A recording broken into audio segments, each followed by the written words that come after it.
Federal law enforcement stepping up patrols throughout Washington, D.C. We're glad you're with us. I'm Scott Thuman. The White House calling the last 24 hours a, quote, great success. We're told during 2 traffic stops overnight, several people were arrested for having 2 stolen guns and illegal drugs, including fentanyl and crack cocaine. Tonight's operations will now include even more officers from the Secret Service, the FBI, the U.S. Marshals.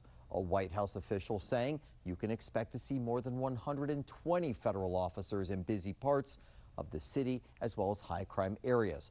All new tonight.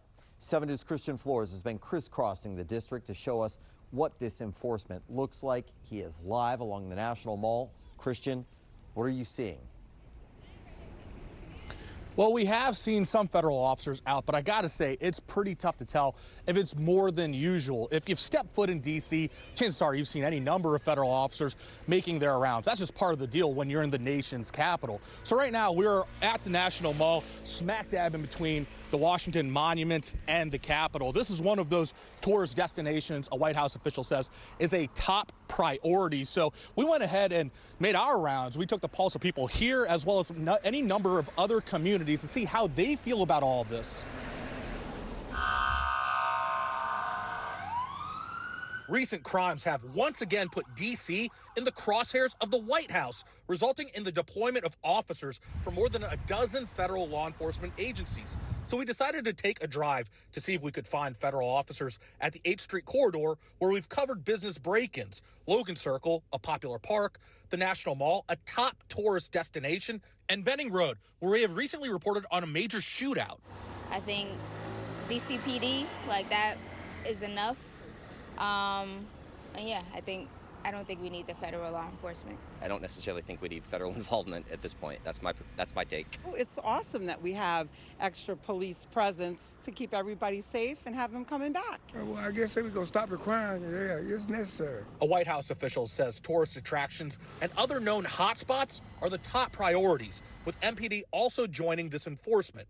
We saw a number of MPD cruisers patrolling 8th Street, a Secret Service officer at Logan Circle, U.S. Park Police by the National Mall, and multiple MPD officers at Benning Road.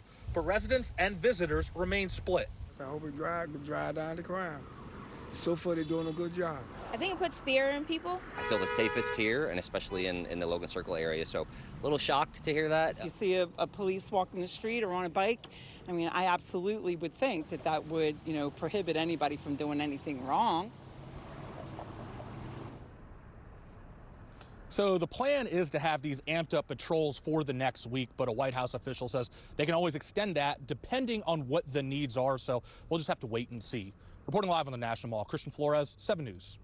Christian, thank you. Newly sworn in U.S. Attorney for D.C., Jeanine Pirro, posting on X this evening that her office is working to make sure that crime doesn't overshadow the nation's capital. She says, quote, President Trump put me here to do a job, clean up the district.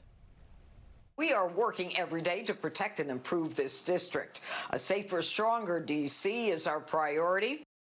Now, it's important to note that the numbers from MPD show that crime is trending down in D.C., with total violent crime down 26%. Following the Trump administration's actions, there's a bill on Capitol Hill aimed at cracking down on D.C. crime. Republican Congressman Byron Donalds of Florida reintroduced the D.C. Crimes Act. The legislation would scrap part of the Youth Rehabilitation Amendment Act that allows adults younger than 25 to get reduced sentences and have their records sealed. 7 News is also checking in with MPD about their ongoing officer shortage. We're told the mayor and police leadership have a goal of getting back to 4,000 officers. Now, currently, the department is 821 short of that goal. We're told leaders have been working on recruitment, and as part of President Trump's executive order on D.C., he lists working to help MPD recruit and retain more police.